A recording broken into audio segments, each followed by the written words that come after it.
Kara Zor-El escapes the dying planet of Kyrpton. She is delayed on her way to Earth. When she gets here 24 years later, she becomes Earth's newest hero, Supergirl. Welcome to the Kyrpton Report, a Supergirl podcast brought to you by Southgate Media.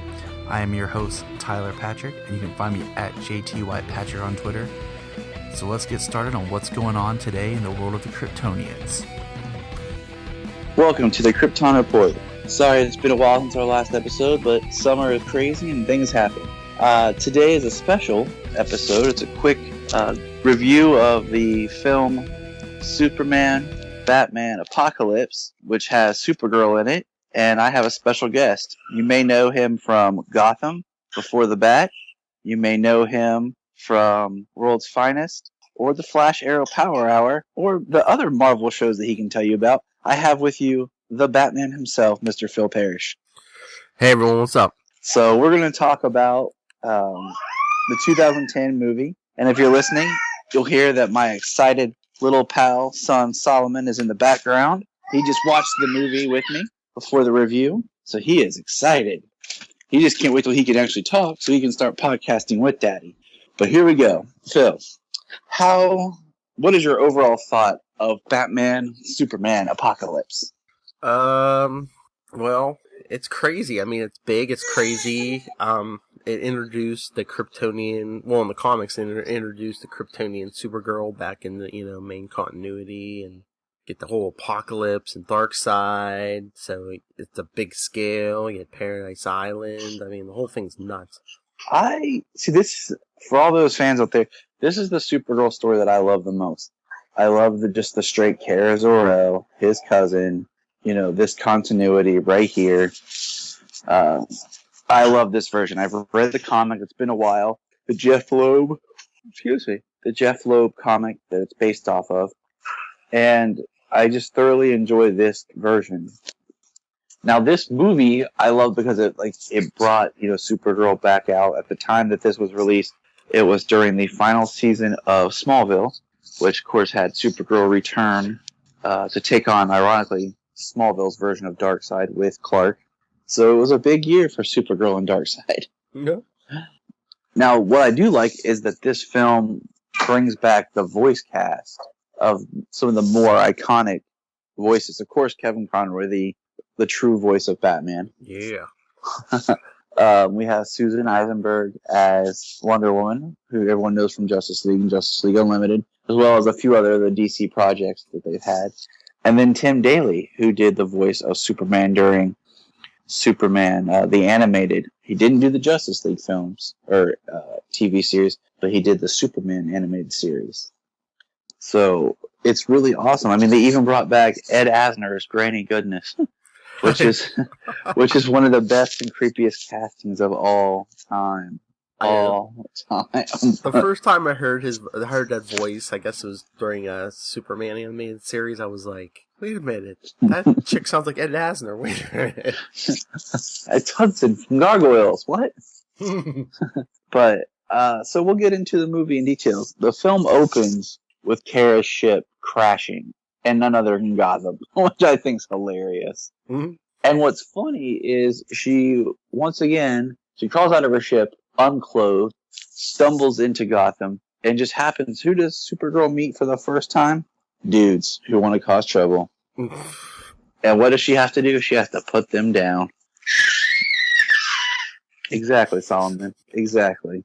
So it picks up. We get to see. I really like the way that Superman is portrayed in this film as being the protective. He loves his family. He's cautious, but at the same time, he's very much into protecting his cousin. And even with Batman, all Batman's comments about she might not be who she says she is, we get to see a side of Batman that wants to protect Clark. He makes the comment about, Clark has powerful enemies who would go to great lengths to destroy him. So it just shows more of that friendship between Batman and Superman. Yeah, I mean, like you were saying, Superman was protective of her. I mean, of course, because it's his cousin, but don't you think he would have been protective of any Kryptonian? Because up until she landed, he thought he was the last of his kind. Yeah, and the odd part is, this story is pulled from the Batman Superman comics. It's kind of a sequel. In the comics, it is, but in the films, it kind of is a sequel to Superman, Batman, Public Enemies. And I just can't remember in that continuity of comics or anything if he had fought Zod or not. So we don't know what other kind of Kryptonian interaction he had. Yeah, it was all weird. I think he had fought Azod at some point, but it was like some Russian guy, and I don't know if he had like the spirit of Zod in him or something. It was a whole weird story. So I just kind of look at the film as a pocket, like I connect it to the other film, and try not to think about the comic verse as much. So like you said, having the Kryptonian there, and I always thought it was interesting, the idea, like I like that Kara was older, was sent to protect baby Cal, but then she got stuck, and he grew up, and then she shows up the same age she was when she left, and just having her as that different, like Clark doesn't remember Krypton. He was a baby, he was an infant. He doesn't really have a tie to Krypton other than what he's learned or told. But Kara really suffers the idea of losing her planet because she has all the memories and has a life that was on Krypton before it was destroyed. And I think that's a really strong story that's not really touched on in this film, but it's something I think that brings a really strong sense to the character. Mm-hmm. Yeah, I mean, it's just that whole... the whole Superman, and I guess in a way you could make the same comparison to Supergirl, but they always say, it's like the whole Bible story, the man from above sending his only son or daughter to Earth to save humanity.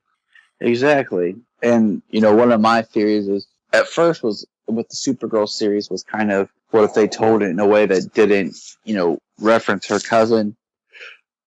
But I guess they're going to bring Superman in some capacity, and at least we know they reference him in the show. So it's interesting. But I thought it was cool when Clark, we get to meet Krypto, the great and powerful Kryptonian dog. Clark takes Kara shopping, and she pretty much adapts to being an Earth girl rather quick in the film, like her likes, her interests. I think I always liked the relationship that when Supergirl, in the animated, when Supergirl meets Jimmy, they kind of have a thing together, a little bit of a fling. So, I always wish we could have got into that more with this, but I like that the idea of Darkseid taking over Kara and using her to be the leader of his Furies, to be the one person that could take on Superman, because they even say that she has the potential to be stronger than Superman, which I think is really awesome for her character. Until Batman threatens to blow up all of Apocalypse. Hey, he's Batman. He can pull it off. Mm-hmm. I love Batman, and there's just some of the lines that he has, like when they go to Big Barda and they ask for help, and she's like, I'm coming with you, get over it. And he's like, I'm over it. I like the way they draw Batman in this, and that's one thing I'm hoping that with the Batfleck films that maybe we'll get some of that imagery of, since we know that they're probably going to CG the cape a lot, much like they did Man of Steel, of him with the cape like in front and just kind of really just making that solid, creepy figure of Batman. Yeah, I think they with the art they tried to get closer to what they actually did in the comic book for this storyline. I think was it drawn by Ed McGuinness? Somebody, yeah, and the art was pretty similar to the actual comic. And that's one thing I really liked about it, was I liked that the art referenced the comic book art. So it was like the comic book really coming to life, much like some of the other films, like of course, Dark Knight Returns did a good job of really making the comic book art come to life. So, we had Andre Braugher do the voice of Darkseid, which I thought was great. He had a nice menacing tone for Darkseid. I always think it's interesting, like every time Superman fights, like it's like, all right, we need someone for Superman to fight. Who do we have? Darkseid or Doomsday? All right. I think Darkseid is like that huge villain that Superman can beat, but he is a challenge. Like in the third act of this, when Superman fights Darkseid, and just like some of the scenes of him using his heat vision, taking Darkseid's Omega beams, like the super speed of his fist, when he lifts up like a huge chunk of Earth and just flips it on Darkseid, I'm like, I love watching Superman just unleash on Darkseid. Yeah, I mean, they like to try to physically challenge Superman, I think, anymore, so it's always like Darkseid or Doomsday. Even in the recent Justice League comic books, it seems like the only person the Justice League ever fights is Darkseid. Yeah, I mean, we got the Darkseid Wars going on right now. No, one thing I did really like is when they're on Paradise Island, I thought it was smart that Supergirl is being trained by Wonder Woman. It only makes sense for her to be raised in that kind of environment as well. It kind of makes Superman a parental figure, Wonder Woman a maternal figure, and Batman like that really, creepy uncle. But it shows them all having interest in her state because how important she is. But when they're attacked on Paradise Island and all those really weird rock-esque Doomsday clone thingies come out, and Superman just uses his heat vision and takes them all down, and then he has a slight remorse, and Wonder Woman even says they were never really alive. So it showed him he not wanting to kill, even though what he did do was not even really kill living things. Yeah, but it just always struck me as weird. It's like Wonder Woman's like, I'm kidnapping your cousin. Now that was interesting. Just she automatically thinks she has to do it. Not even coming to Superman like, hey, I have an idea. They just show up like, we're going to take her. Yeah. I don't know if they were just playing up that whole Amazon angle, because that seemed more like a Batman move than a Wonder Woman move. But yeah, I'm thinking it has an Amazon angle, or I'm trying to remember, like, it's been a while since I've read the comic, if there's any differences, like significant differences between the comic and the film. And I don't really think there is many. I know there is at the end, because I remember in the comic, they fake Supergirl's death with the Omega beams. Like, Darkseid thinks he kills her, and Superman goes nuts. They didn't want to play that up. I love that they just threw Darkseid in space. Like, they didn't. She reprogrammed his mother box and just chucked him into space. I'm like, that's, like I always said, if I was Superman and I was fighting Doomsday, I would uppercut him, fly up, grab him, and just chuck him into space. Boom. Yeah. Done. Well, in the comic, is this the one? I think, Superman took him and, like, put him in the source wall. Yeah. And I think the change in this works when you're adapting to different medium, because for us comic fans who follow everything strictly, like the source wall, we get it. To the average film watcher who watches the stuff just because they love the characters on film, they might not quite grasp that deep of an idea. Plus the animated movies, you only get 70-some minutes?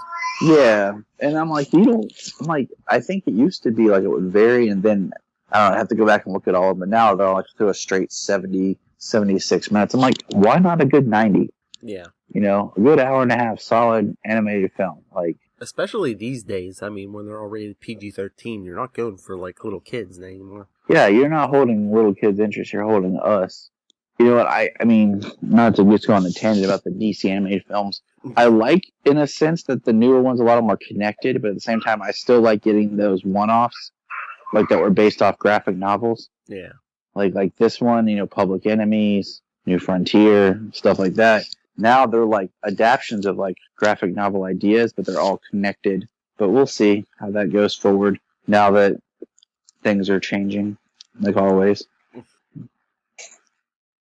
But I really like this movie for anyone who is trying to find something Supergirl. For anyone who has daughters and trying to get them into Supergirl, I think this is a great jumping point, just to bring out the character, to really kind of get to see her in action. She does kick some butt in this, which is really nice. They actually make her strong and powerful. Mm-hmm. I really like that. I like Big Barda as another strong character. Of course, Wonder Woman and the Amazons. So it's one of the few Disney, oh my gosh, it's too early. One of the few direct to DVD films that DC has done that has Supergirl. The other we'll be talking about sometime, the Superman Unbound, which features a strong Supergirl story. But can't go wrong with Batman and Superman. What are any final thoughts there, Phil? Yeah, it's one of the better done, I think, animated adaptations. So if you're a fan of it, any of the DC characters, I'd say pick it up. Oh yeah, most definitely. I highly recommend it. I mean, I give it a a 4.5 out of 5. Yeah. It's one of the better stories and just all around entertaining films that you can definitely watch over and again. I mean, I even picked. This is one of the few ones that I bought.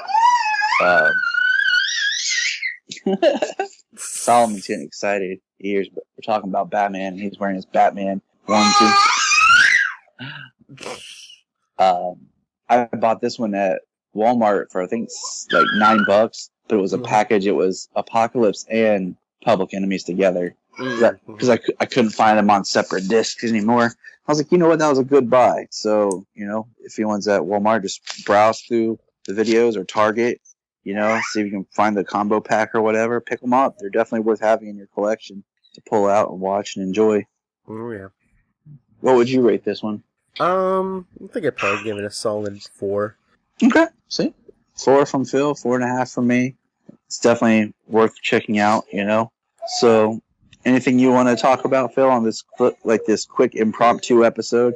Really, people, this was just one of those things. Phil and I were talking yesterday. We know we've been wanting to do this episode for a while. We wanted to do more with it, but we just been both so busy with all the other stuff we're into.